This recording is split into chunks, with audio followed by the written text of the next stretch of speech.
you for the really kind introduction. I'm really delighted to be here. It's nice to be at this wonderful conference in Barcelona and to see so many old friends as well. So I'm in the process actually of moving my lab to Oxford University from Imperial, where we've been for 20 years. And we have a very broad biomaterials group working in a lot of different applications in healthcare. And what I'll do today is just give you a few examples of some of the work we've been doing. So in the top right, you can see the group. They're from all over the world, but also very diverse in the kind of training they have. So we'll have physicists, engineers, chemists, biologists. We even have surgeons most of the time within the group as well. And our work spans from some quite applied work that gives us some good fundamental insight into systems and sort of mechanistic studies, and then right through into application. And as mentioned, we have founded a number of spin-out companies, mostly in the sort of diagnostics and therapeutics space. So the work it looks quite broad and quite diverse. So if you look at it, you think, wow, this group is working on a lot of different things. But really, it's all the same thing. So it's just thinking about how you can design a material and have it interact with biology in interesting ways for different kinds of applications. And typically, we've had these applications in tissue repair and advanced therapeutics, also in very early disease detection. And then underpinning all of that, we have a very strong theme around characterization. So thinking about how we can understand the interface between biology and materials and characterize that much better. And that's also involved inventing some of our own characterization techniques, and I'll give you a couple of examples of that today. So if we think about regenerative medicine, you know, pretty much every organ you think about in the body, there'll be lots of groups working to regenerate that. And we think that materials can play a really, really important role in that process. And so a few years ago, we set up this UK regenerative medicine program, Smart Materials Hub, and this really brings together 11 different universities across the UK.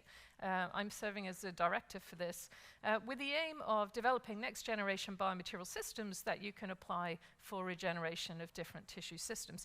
And this covers sort of hydrogels, 3D printed systems, porous systems, gradient materials, lots and lots of different systems, as well as nano and micro-scale fabricated systems.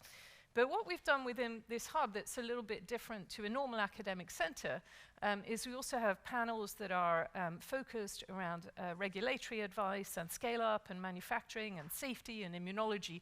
And all of that sort of input goes into the design of the material systems. All the early career researchers are trained in how to define target product profiles early on, and it's ended up being very successful as a translational vehicle. So a number of different spin-outs have come out from this, and also a number of different materials going into human clinical trial. But we always come back to this kind of question here, and these are just some perspective articles from our group, of how do you think about the materials design in a way that you don't over-engineer it. So getting in enough complexity that you can give all the information to your cells, but also so that your material system can translate to clinic in a way that's safe and also cost-effective. And a very key theme around some of the work that I'll be showing, particularly in the last bit of the talk, is around thinking about making things more cost-effective so they can be more accessible across all of society. So we take some inspiration from understanding natural systems. So this was an EM study where we zoom into the nanoscale architecture of bone with my friend Roland Kroger up at York. And this enabled us to better understand the nanoscale organization between organic and inorganic components in bone. And that was important fundamentally. This is a really fundamental paper, actually, and enabled us to redefine the levels of hierarchy within bone up to 12 orders of magnitude, which is more than had ever been defined previously for bone. But it wasn't just a fundamental paper. Actually, that insight we got about how these things behave at the nanoscale, we could then use to design better biomaterial systems to regenerate bone. So it's a sort of good example of how that fundamental insight can then lead into application, in this case, through our regenerative medicine hub. We can do other fundamental studies too, so this is from a few years ago now, where we studied single cells in patterns like triangles, squares, and circles, and so on, to understand how the interface between the cell and the material contributed to the way these differentiate differently. So this triangle cell, for example, and this had been shown before us by people like Chris Chen and Don Ingberg, but this triangle cell is more likely to become bone-like, whereas the same stem cell patterned as the circles more likely to become fat-like. And I remember actually at the time saying to my mum, isn't that amazing? You know, you have the same surface area, but this cell as a circle is going to become fat, this cell as a triangle is going to become bone. And she said, no, that's just really obvious. Fat is always round. And so, but actually it's really interesting when you use material science, because what we did in this paper, and sorry for not having the data here, but you can look it up, it's published, is actually reveal nanoscale invaginations along the membrane that help control that differentiation. And you can then use that topography effect within synthetic biomaterial systems. You can also structure surfaces in interesting ways. So we've done lots and lots of work over the years making surfaces with tiny needles. So these are actually nano needles. You can see they're really small because this is a single cell on the surface of those. And they can interact with the cell in interesting ways. This was our first publication on it a few years ago. And you can deliver material to cells, but you can also measure things that are happening with cells when you have those systems. And this again just shows you some of that imaging of the interface. So where you can start now to resolve the cell structure, the nucleus is going to show up in blue, and you have this really strong interaction with these needles. And this system has now been made from many different materials for applications, from sort of imaging of tumor margins to reprogramming of cells and so on. But today I want to talk about something a little bit different. So I want to mostly focus around particles and think about some of the different challenges we have, and also some of the sort of exciting design things that we're doing. So this shows you some of the different materials that we can make particles from, nanoscale particles. And within our group, these are just some recent papers. You can see, polymer-based, exosome-based, and lipid nanoparticles. And so we're always making lots and lots of different particles. And one of the frustrations that we had was that we're making all these particles, but we really couldn't analyze them well at the single particle level. And so that gave us a kind of gap in our understanding that would enable us to do better rational design. And so a few years ago, I set to my group the challenge of developing instrumentation that will enable us to understand much better the chemistry of single particles, but on a single particle basis in a way that could be high throughput and automated. Oh no, and I'm going to tell you about that later. I'm going to tell you a little story in between, which is just some more examples of these particles and why we want to understand them better. So these are two of the very recent papers from the group. So the top one is some polymosome-based particles that we use to control the way that heart cells can beat. And then the bottom one, actually this is a collaboration with Francesco's group, who's also going to be giving a talk tomorrow. Adrian was able to design polymer lipid nanomimics that can actually block the way that malaria parasites could go into red blood cells very effectively. And then we also have done some fundamental work on particle systems, inspired actually by circadian rhythms. And when I was doing my undergrad degree many, many years ago, I did this on circadian rhythms. So I was really happy that we were able to end up doing some research in this area. And this is thinking about how we use inspiration from biology. So we're all controlled by circadian rhythms of light and darkness, and have many metabolite oscillations in our bodies associated with that. And we posed ourselves the question of whether we could mimic the sort of in vivo biology, so mimic the photoreceptor coupled transmembrane channels of living cells, but within a completely synthetic system. And so this is work that was done by my postdoc, Omar. And what Omar did was to use polymer-based systems, so polymosome nanoreactors that could chemically communicate with each other in interesting ways. And what we have is that they can produce negative and positive feedback loops we have two different populations. So on your left here, we have a population of polymer-based particles that contain an enzyme called urease, and those are permanently permeable, so they are sort of always active, always permeable. But the enzyme itself is only active under acidic conditions. And then on the right, we've got a different kind of polymer nanoreactor that contains an enzyme called esterase. And that second population there is really interesting because we functionalized it with these DASA molecules that can be photoisomerized in the presence of green light. And so between those two, you can essentially end up, through light and through this photo-switchable gating, be able to get control of pH. And you can use that for chemomechanical work.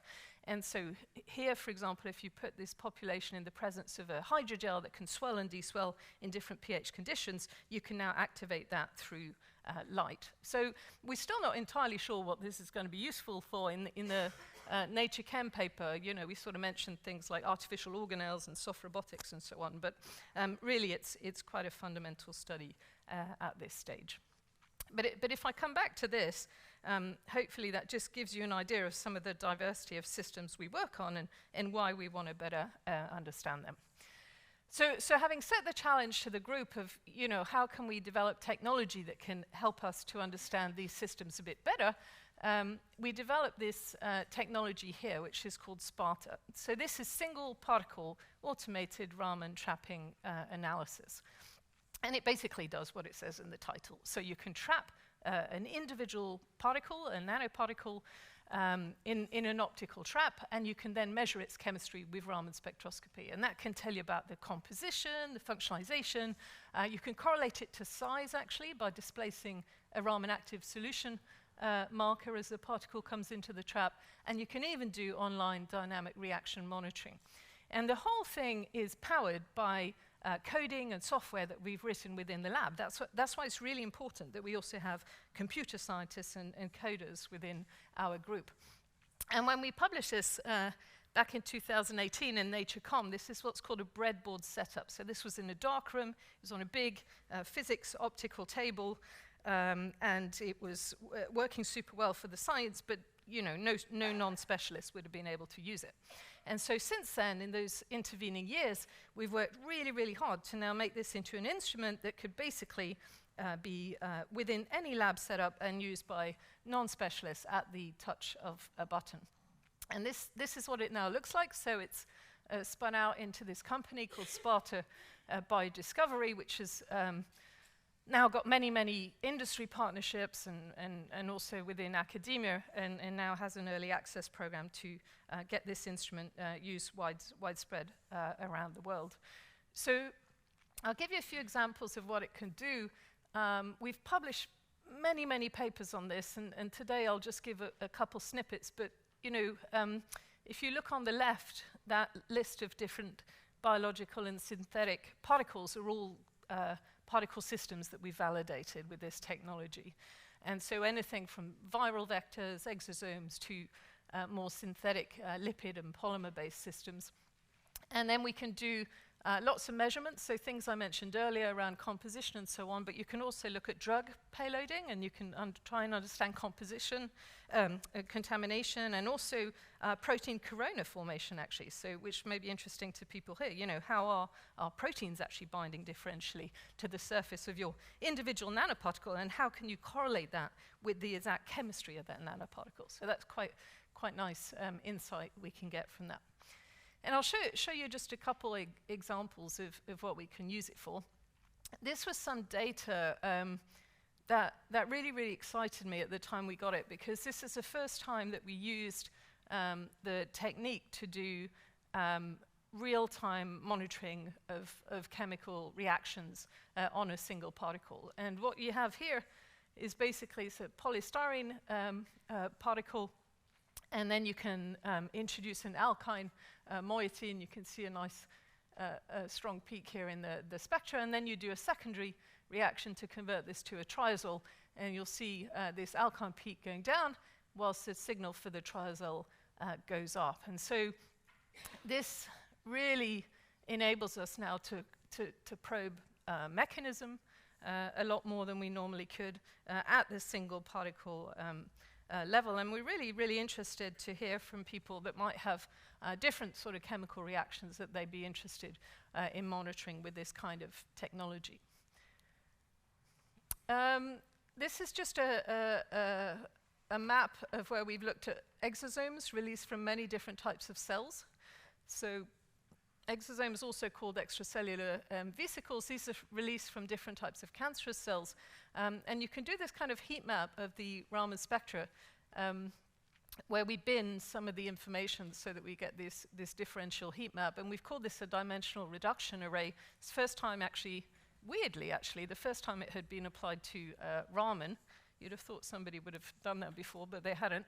And then you can get out really nice information. And actually, you can end up distinguishing between cancerous and non-cancerous derived DVs with about a 95% sensitivity and specificity, which is kind of remarkable, really, in this system that isn't using any exogenous labeling. You can also study lipid nanoparticles. So this is work done by Hannah Barriga, where she was interested in understanding compositional differences between how different lipid nanoparticles were made, but also how they interacted with this enzyme, phospholipase D. And she could monitor how phospholipase D could convert DOPC to DOPA by cleaving off the head group of these lipid particles. And you can then monitor enzyme kinetic rates and all sorts of other interesting things. And that lipid nanoparticle work's very important to us. We're very involved in this, including also in translating some of the technology. And this is a company that some of you may have heard of called Nanovation Therapeutics. It's set up by Peter Cullis, and we have a number of different academics in there. I'm within the UK hub of this, and the main base is out in Canada. And this is a company that's making many, many different types of lipid nanoparticle systems for a range of different therapeutic targets. Okay, so I'm going to show you some quite new stuff. Most of what I'm showing you today is quite new. This is some work where we really try and push the edge of our printing capabilities. And so we're interested in making these little carrier particles that you can see here. These are made from polymers, printed at very high resolution. But we also printed the system that can fill them. So this is what you can see here in the blue. So this is a technique where we use a microfluidic loading and then a special kind of sealing. So we can print our little particles, but we print this blue system that I'll show you in a second, enables us to fill these individual particles in a very, very accurate way. So this is a microfluidic loading process. You'll see the fluid going in, and then our little particles kind of fill up like little cherries. It's very satisfying, this video, I find. And so this one's even better. It just brings me so much joy. So it's just, you can see these.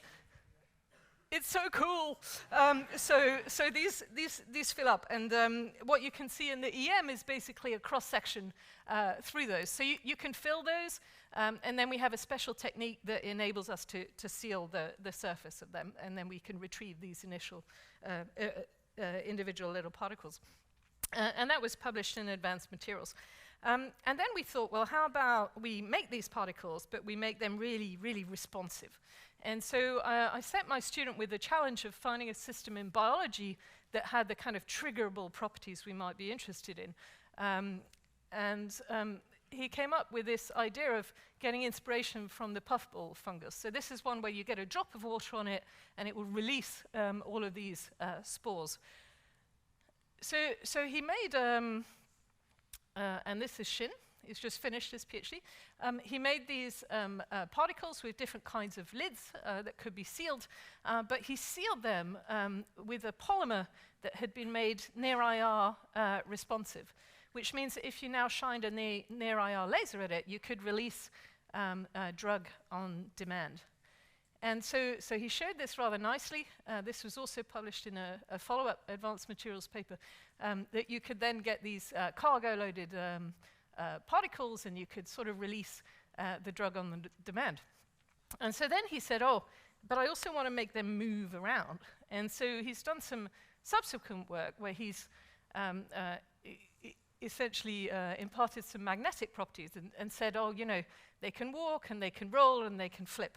And he showed this in group meeting, which set about a challenge then for another student of mine who said, oh, well, if you think this is really cool, you know, your little two-particle systems, I'm going to do something else. I'm going to make these things run upstairs, and so he's got them running really fast. I don't know if this is true or not, but he said to me that he said they're the fastest climbing speeds for micro-robots. Now, I haven't validated this. This is still unpublished, but they're pretty fast. And then, well, not that guy on the top left, poor little thing. And then he started doing really cool things. So it's like, oh, let's get them to do really cool acrobatics and things like that.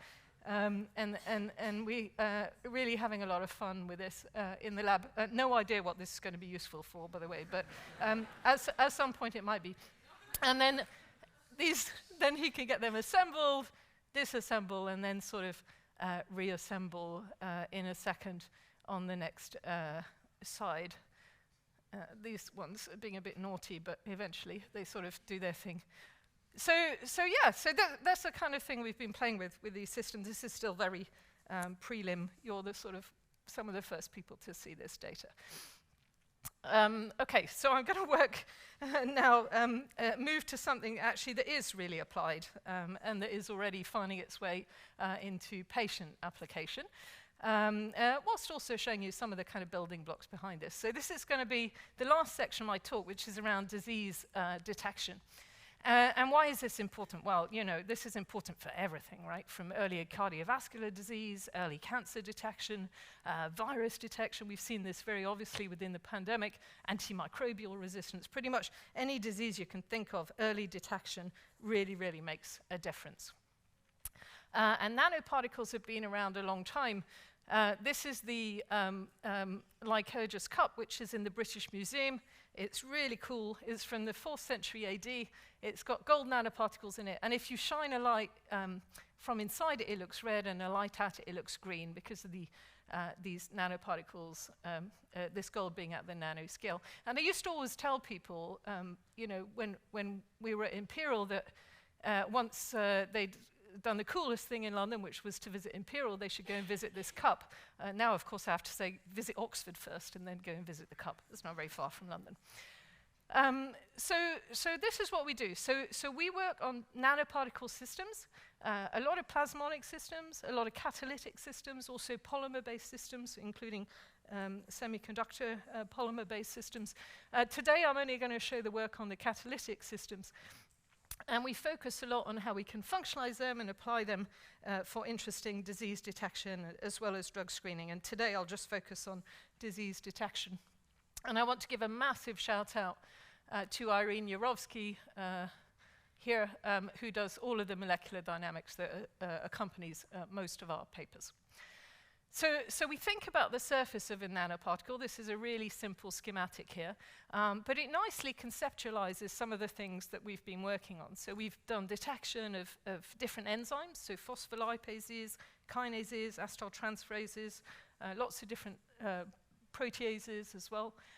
Detection of proteins, something very important to us. Detection of nucleic acids, small molecules. And you can really use nanoparticles in very versatile ways by functionalizing the surface with different ligands that can bind all of these, or different receptors that combine all of these different ligand systems. So first example I want to show you is an example where we use tiny gold nanoparticles to detect early cancer in the body. And this is actually a test that turns your urine blue. It's quite dramatic. And it's detecting proteases, so these enzymes that can cleave through peptide bonds. And this is what the sensor looks like. So you have a protein core, in this case neutravidin, and that combined four biotin groups that are bound to short peptides with a gold nanoparticle on the end of them. And that system, when it's all bound together, is about 11 nanometers. So it's too big to come out through the kidney. But that peptide sequence is designed that if you have upregulation of an enzyme you're interested in detecting, the protease can cleave through those linkers, release these now very small gold clusters. These are now only 2 nanometers, and they're small enough to now go out through the kidney, end up in the urine, and they will turn the urine blue once you add some chemicals. That's what they look like. And this shows you the results. This is in a mouse model of colorectal cancer. Sangeeta Bhatia actually did the in vivo work for us in her lab at MIT. And you can see this really dramatic sort of greeny blue color after 1 hour of delivering these particles to the mice. This is really still very early work. It's preclinical in a small rodent model, and you know, we'll need quite a few steps before going into human, but it's kind of interesting in terms of thinking about how you can design bioresponsive systems that work in vivo.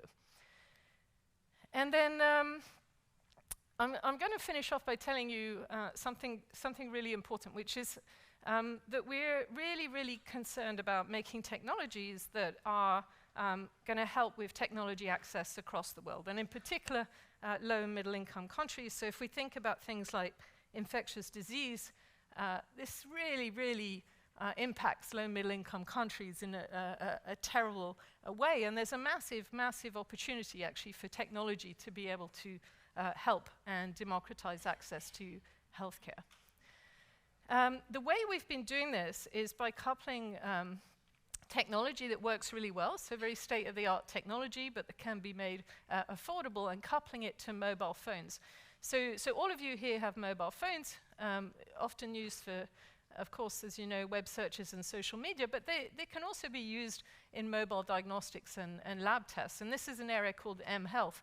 If you're interested in this, I refer you to our Nature paper on this, because I won't have too much time to go into it. But the idea really is that we've got over 7 billion mobile phone subscriptions around the world now. And so if you can get technologies access through mobile phone, you can connect to many more people, and you can really democratize access to healthcare. And so in this graph here, what you can see is growing smartphone adoption. You can see smartphones are growing across the world, but also actually in Africa. And it's not just a number of phones that's growing, it's their capability. And we all know this, right? So phones are able to take better and better pictures, and that's going to be really important in diagnostics. What we did here was to actually look at some data from Uganda, where we mapped how patients could either get to a healthcare center or could get to access to a mobile phone to read their test result. And not surprisingly at all, if you can make tests that can be read by a mobile phone, you can access many, many more people, and that's really important. So we set up this center called iSense quite a few years ago now, so well before the pandemic, but as you might imagine, it's been very active during the pandemic. So we look at infectious disease detection. We have a track strand, which works with Google and Twitter, looks at, or is it X now? Looks at symptoms within a population. Ingemar Cox leads this. I work on development of ultrasensitive tests that can be read by mobile phones, and then we look at integration of those into online care pathways. And I'm going to show you a couple of examples I'm really excited about. This is some work we published a few years ago now as an academic paper, but has now gone into early commercial prototyping within a spin-out company. And this is work where we developed very interesting particles for biosensing. So particles that could act a bit like artificial enzymes, only they're much more robust and they can work at extremes of temperature. So they're really, really interesting, for example, applications in Africa. And we have a gold core and a porous platinum shell on those, and they can oxidize TMB substrate, as you can see here, to generate this dark color. So these kind of particles are used in the same way that the gold particles are used in COVID tests. So you get a nice strong signal at the test line, only the signal here is about 100 times stronger. So you get a really, really ultra-sensitive detection, and you can functionalize them with antibodies for whatever protein or biomarker you're interested in detecting. So this is the data from this. This is where we're detecting a protein called P24. This is on the viral capsid of HIV. And you can see our amplified test here gets right into the acute stage of early detection. And this is the first time, actually, this had ever been achieved for early HIV detection. So this was outperforming, at the time we published this, the most sensitive leading commercial test from Alere. And this technology, you know, has now gone into a prototyped product that's going into manufacture through a company called QuickZyme that has a very, very strong social venture mission. So the idea with this company that QuickZyme's in, which is a company called ZymeDX, which is just spinning out at the moment, is that it will have applications in oncology and cardiovascular and so on, but also applications in low and middle income countries at cost. And this is actually Rachel, who's the director of iSense. I'm the deputy director. And from a visit to our wonderful collaborators at RE, where we go out to rural KwaZulu-Natal here to the clinics there for HIV. This is not the clinic, by the way, that's the picture of the sign. The clinic's here, but it's got lots of HIV patients, so you can't show that. We've also took the technology out to Uganda. This was a few years ago now, during the Gulu outbreak of Ebola, and we were able to distinguish between 3 different strains of Ebola and do this geotagged mapping. And so this is called serological surveillance. It's really interesting, actually, that at the time we did this, you know, people weren't really doing this kind of geotagged mapping approach so much. And this was led by Paulina Brangle, who then went on during the COVID pandemic to essentially lead the serosurveillance efforts within the WHO for COVID. So it's really interesting career paths that people take. And then finally, we can adapt these particles in a slightly different way to detect RNA. This is recently published in this Nature Nanotechnology paper. It's a little bit different technology. We combine it with CRISPR diagnostics as well. It's called CRISPRzyme. Sean, who's at the conference, some of you have seen his presentation is on the specifics of this. And this works really well. It's actually been applied in samples from the emergency room to detect whether patients had had a heart attack or not, and was able to rapidly distinguish between patients that had had a heart attack from those that hadn't, which is, of course, transformative for how you can then access treatment. And this is an important bit here. So this shows you the CRISPRzyme technology. You know, there's no equipment needed, so it's really cheap there. And there is also rather cheaper consumables. And so both QuickZyme and CRISPRzyme are now within this company ZymeDX, as I mentioned, with a very, very strong social mission. And I'll just finish off with a video from iSense. So this is some of the work we've done in KwaZulu-Natal through iSense, where we have these carrier systems, so you can put tests in there with these facial markers that enables you to really robustly interpret the signal, and then you can get all the data coming out into these data dashboards that were also actually designed within iSense by a guy called Ed Manley. And this was for a very large HIV study where we trained over 50 healthcare workers in the field and run many thousands of tests.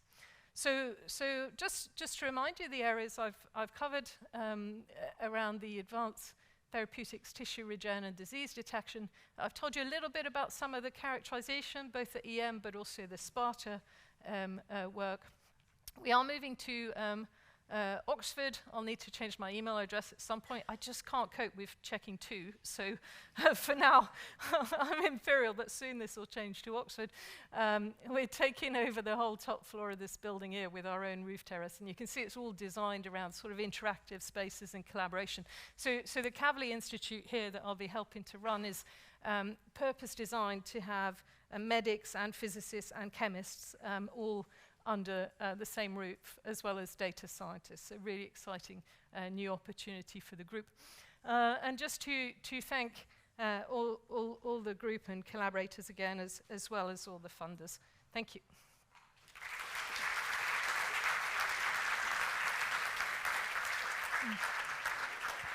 Thank you, Molly, for a very, very interesting presentation. We have questions? Come on, don't be shy. So I can start with one then. I'm wondering about these technologies, the digital technologies that you mentioned. Maybe, well, I'm taking this a bit to my side, but I work mainly with tuberculosis. Is there anything ongoing on that area? Yeah, yeah. In fact, yes, but a technology I didn't talk about today. So on the second slide, we saw some of the spin-outs from the group. So one of them is called Signature Diagnostics. It's actually capitalized and now has a base in the States. And Signature's technology is around competitive amplification networks for reading essentially different gene signatures. And that has validated the use of that technology for TB in humans. So that's working for humans. And there's a paper under review at the moment, so that will come out quite soon. Yeah. Thank you. Come on. Any questions? Everyone is shy. Yeah. I'm around at lunch, so that's good. Yeah. Oh, there's a question there.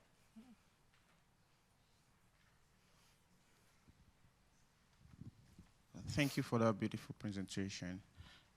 You mentioned about gold nanoparticles and platinum. Right. So I want to ask how you are able to synthesize the gold nanoparticles. Did you obtain them commercially, or you synthesize them in the laboratory?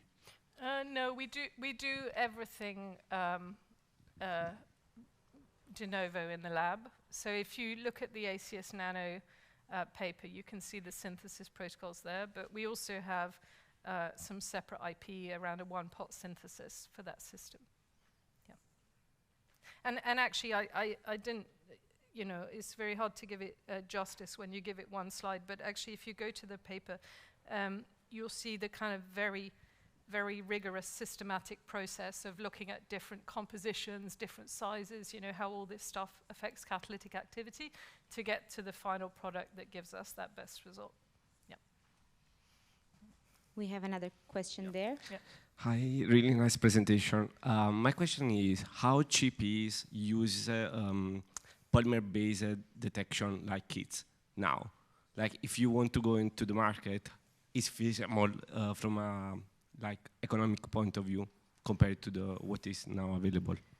Yeah, it depends a little bit. So what we want to do is to make our enhanced amplification system to have the same cost point as the very simple gold systems, which we're able to do. But then, you have some applications. So, for example, we have a really big program now in cholera that's funded by the Wellcome Trust. And for cholera, you need to do, really mass surveillance. There's a big outbreak, actually, at the moment. And there you need to be even cheaper. Even a regular lateral flow test is way out of the cost that you can use for screening those populations. We've got programs in Bangladesh and also in Africa. And for those ones, you can't even use the systems I talked about today. We're using really, really cheap off-the-shelf type ingredients that are made by the ton that you then combine in interesting ways to get interesting material properties. So things like the HIV, TB as well, actually, cardiovascular oncology, these are all at exactly the right price point. But, something like cholera, you've got to be even cheaper. So it depends a bit on the application. Yep. Hi. Nice presentation. So I have a question from microbots. You mentioned there is a coating of NIR active material. Is it gold or it's some other material? It's just the lid, actually. So it's no, it's a PCl-based polymer that's been functionalized to be near IR active. Okay. And the other doubt that I have is, since it's a reservoir-based system, so what measures are being taken to avoid the dose dumping in that case? Since it's a what? Since it's a reservoir-based system, the entire drug is... reservoir. Yeah, so you can do it in different ways. So you can either have the reservoir filled with free drug, or you can fill the reservoir also within erodible polymers. Is up to you how you do that. So is it not coming all at once? I mean, how? Depends how you design it. So you have complete control over that. Okay. Yeah. Thank you. We have a question there. So I thank you very much for the presentation. My question is about this Sparta system that you characterize a single particle with Raman. Is it something like, let's say you have a 1 milliliter solution with the billions of nanoparticles that does the same thing for individuals and gives you an average, or no. How it so works? it's so you can measure thousands of particles, but at single particle resolution. So it's deconvolved to the information about the individual particles, but you can do it for thousands of particles. So that really enables you to pull out heterogeneity that you would never ever be able to measure with a bulk measurement system. Okay. Yeah. Thank you. There's one more question there. Hey, thank you for the nice talk. It's a question related to this one for the Sparta system. What is the limit of resolution? How For size, or? for the size of particles? I mean, it's just an optical trap, so it depends a little bit how you configure it, but, you know, depending on what the material's made of, down to 10-ish or so nanometers, up to a few hundred nanometers.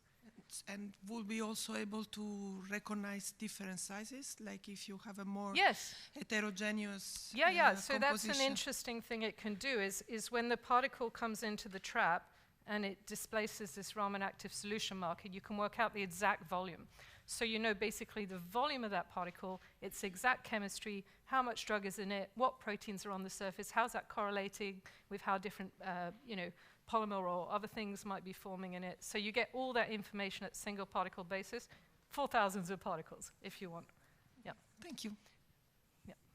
Okay. And we can collaborate on that through the academic group, but for higher throughput, the company is also now liaising with a lot of, there's only so much we can do in academia. Yeah. We're going to go for one last question here.